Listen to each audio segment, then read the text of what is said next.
नमस्कार, मैं प्रताप चौधरी और आप देख रहे हैं न्यूज़ एनसीआर। इस वक्त हम मौजूद हैं पवन नागपाल जी के साथ, जो कि फिल्म जगत से जिनका काफ़ी जुड़ाव रहा है और जुड़ाव है भी। और मुंबई में सभी बड़े से बड़े अभिनेताओं के साथ उन्होंने काफ़ी वक्त अपना उन्होंने दिया है और काफ़ी नाम भी कमाया उन्होंने। तो हाल ही में एक बहुत ही उम्दा कलाकार जिन्होंने एक धोनी की बायोपिक को जिन्होंने जीवंत रूप दिया अपनी अदाकारी से, वो मात्र सिर्फ 34 वर्ष के अल्पायु में दुनिया को अलविदा कह गए, अपनी उन्होंने जीवन लीला समाप्त कर ली। सर, बात सिर्फ सुशांत सिंह राजपूत की नहीं है जी। है उसने जो किया वो बहुत नहीं होना चाहिए था, वो बहुत गलत हो गया जी। बट मैं बात करूँगा ओवरऑल आज पूरा का पूरा बॉलीवुड का माहौल ख़राब पड़ा है। मैं आपको बड़ा फ्रैंकली और बहुत ही सच बात बता रहा हूँ क्योंकि मैं भी 14 साल से जुड़ा हुआ हूँ इस लाइन से। और इनफैक्ट सुशांत और मैं साथ में एक थिएटर करते थे, बैरिजोन इंस्टीट्यूट से हम लोगों ने दोनों ने एक साथ एक्टिंग कोर्स किया है और 2006 में ही हम दोनों मुंबई पहुँचे थे जी। 2006 में। बस किसी कारणवश मैं एक्टिंग बहुत ज़्यादा नहीं कर पाया और मेरी इच्छा भी नहीं थी, मैं कुछ और चीज़ों में जुड़ गया और क्रिएटिव में और कास्टिंग वास्टिंग में। तो इसीलिए मेरे कॉन्टैक्ट्स इस लेवल के थे कि डायरेक्टर प्रोड्यूसर के साथ उठना बैठना, कॉर्पोरेट के लोगों के साथ उठना बैठना जी। तो मैंने बहुत कुछ ऑब्जर्व किया है। हर बड़े से बड़ा कास्टिंग डायरेक्टर से अगर आप पूछोगे वो मेरे नाम को जानता है, मेरे को अच्छे से पहचानता है। लेकिन मैं आज सच कहने के मूड में हूँ और सच ये है कि इस वक्त इंडस्ट्री बहुत बुरे हालात में है एक्टर्स को लेके। मैं बात फाइनेंशियल प्रॉफिट और बिजनेस की नहीं कर रहा कि फिल्में हिट हैं फ्लॉप हैं, नहीं कर रहा। मैं बात कर रहा हूँ एक्टरों को लेके, जो एक्टरों की आज हालत है और जो स्ट्रगलिंग एक्टर नए आ रहे हैं इस इंडस्ट्री में उनकी जो हालत है जी। मैं उसकी बात कर रहा हूँ। और मैं इसके लिए साथ के साथ एक बॉलीवुड की पाठशाला भी करता रहता हूँ फ्री, जो इसमें मैं उनको रियलिटी बताता हूँ कि क्या हालात हैं इस टाइम, कैसे आपको काम मिलता है, क्या तरीका होना चाहिए, किसी की बातों में नहीं आना, पैसे नहीं देने, ये नहीं करना, वो नहीं करना, मैं उनको बताता रहता हूँ। तो सुशांत का तो आज की डेट में अब वैसे अगर आप देखें तो पूरा फेसबुक और हर सोशल मीडिया पे फेमस है कि किस वजह से उसने सुसाइड किया और उसमें कोई दो राय नहीं है, वो है। मैंने भी देखा है पिछले 2 साल से कोई भी उसके टच में नहीं था, पिछले 1-1.5 साल से जी। कोई बड़े से बड़ा डायरेक्टर उसके टच में नहीं था। कोई एक कास्टिंग डायरेक्टर है जिस मैं नाम नहीं बोलना चाहता, जो कि कहता है कि मैं सुशांत सिंह का गॉडफादर हूँ, मैंने सुशांत को काम दिया है। और काम तो खैर कोई किसी को नहीं देता, उसका टैलेंट देता है जी। वो खुद बंदा 1.5 साल से 1 साल से उसके टच में नहीं था। सुशांत ने अगर देखा जाए कि पिछले सिर्फ 10 सालों में उन्होंने इतनी तेज़ी से वो आगे बढ़े हैं और उनको बहुत अच्छी फिल्में भी मिली। धोनी, काय पोछे, छिछोरे, इतनी अच्छी फिल्में उन्होंने दी हैं। एक पवित्र रिश्ता नाटक उन्होंने सबसे पहले एक किया था और उसके बाद से उन्होंने बहुत प्रोग्रेस की। फिर भी ये क्या मतलब इस बात पर आप फोकस कीजिए। मैं अंत में इसी बात पे आना चाहता था जी। आप एक फिल्म करते हैं जी, आपका नाम हो जाता है, अच्छा नाम हो जाता है। दूसरी फिल्म करते हैं, अच्छी चलती है, लोग आपको पूछते हैं, आपके पीछे आते हैं। एक फिल्म आप फ्लॉप दे देते हैं, लोग आपको काट देते हैं जी।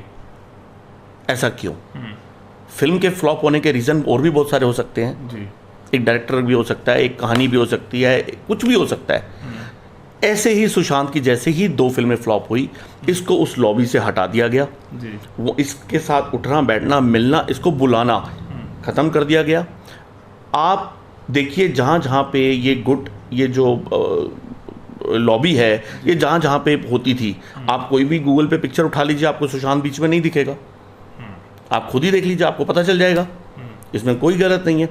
यही मैं कह रहा हूँ सर, एक आम एक्टर के लिए, चाहे वो सुशांत हो, कोई नया हो, कुछ हो, जब तक वो इन लोगों के जी हजूरी कर रहा है जी, फिल्म अच्छी दे रहा है, तब तक तो ये उसके साथ हैं। जैसे ही उसका बुरा टाइम आया, अच्छा, थोड़ा सा उसको सपोर्ट देनी बंद कर। आप जो है एक्टिंग में कम हैं और बाहर से चीज़ों को बहुत ज़्यादा देखते हैं, क्योंकि जो इंसान कॉर्पोरेट के साथ में डील करता है और फिल्म जगत के बड़े बड़े लोगों के साथ में जो डील करता है, उसको काफ़ी अंदर तक की चीज़ें पता होती हैं। सुनने में ये भी आया कि उनको अवार्ड फंक्शंस में भी बुलाना बंद कर दिया था। मैं कह रहा हूँ ना सर, उसको हर जगह से बाइकआउट करना शुरू कर दिया था, हर जगह से। फिल्मों से उसको निकलवा दिया, मिलने जुलना बंद कर दिया, उसके यहाँ आना, उसके यहाँ से जाना, उसको बुलाना, सब बंद हो गया था। उनकी एक फिल्म थी ड्राइव, जिसको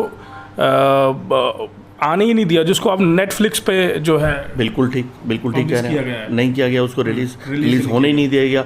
और रीज़न सबके सामने आज, छोटी सी बात की, छोटी सी किसी एक बड़े एक्टर की नाराज़गी ने उसकी फिल्म रिलीज़ नहीं होने दी। क्या कमी है उस डायरेक्टर, उस एक्टर के पास, उस एक्टर के पास जिसने उसकी फिल्म रिलीज़ नहीं होने दी, उसके पास कोई कमी नहीं है।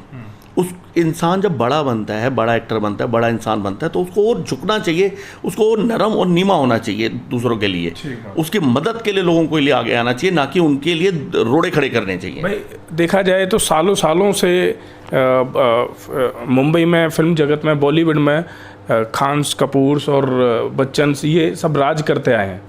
तो मुझे लगता है कि इन सब लोगों को बहुत ज़्यादा सौम्य नए कलाकारों के लिए होना चाहिए, कि ताकि जो छोटे शहर से कलाकार उठकर जाते हैं और उनको काम मिले, उनको तो उल्टा उनको सपोर्ट करना चाहिए कि चलो भाई नए कलाकार आएँ।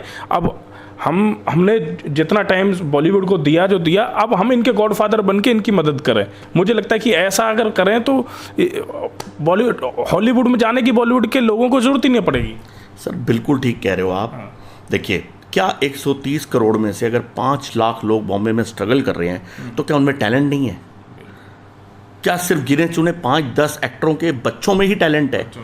ईरानियन फिल्म देख लो, स्पेनिश फिल्म देख लो, आप हॉलीवुड को ले लो, वहाँ पे टैलेंट की कदर है, भाई भतीजावाद नहीं है, बिल्कुल भी नहीं है। यहाँ पर भाई भतीजावाद जरूरत से ज़्यादा है। आप पुरानी फिल्में ले लो, चलिए हम आज के दौर को, आज दौर खराब हुआ है। पहले धर्मेंद्र अपने दम पे खड़े हुए हैं, क्या नाम, अपने देवानंद साहब अपने दम पे खड़े हुए हैं, गुरुदत्त अपने दम पे खड़े हुए हैं, वो टाइम शत्रुघ्न सिन्हा अपने दम पे खड़े हुए हैं, विनोद खन्ना अपने दम पे खड़े हुए हैं। वो सब वो किसी के औलाद नहीं थे, वो आम आदमी के औलाद थे और आकर के अपने स्ट्रगल से बने हैं। यही टाइम, मैंने आपसे पहले भी जब इंटरव्यू से शुरू होते ही मैंने आपसे कह दिया था कि आज टाइम ठीक नहीं है।